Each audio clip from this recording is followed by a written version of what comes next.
Mack trucks, as tough as an old bulldog.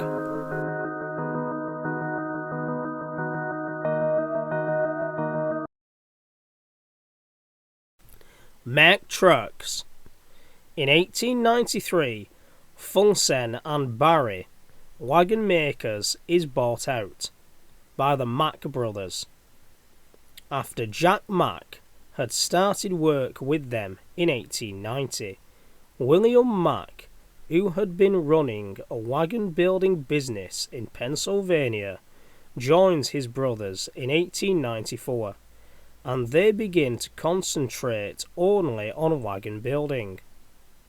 After years of experimentation with motorized wagons, in 1905 Mack opened a new factory in Pennsylvania.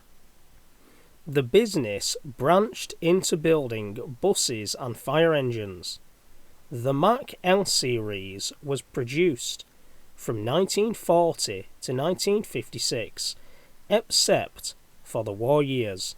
Around 27,000 L series were sold, the LF and LH being lighter trucks, and LJ and ML heavier Macks. The beautiful B series was produced from 1953 to 1966, with 126,745 sold. 47,500 Mack B61s were sold. My favourite American tractor unit. Mack trucks. We were born ready.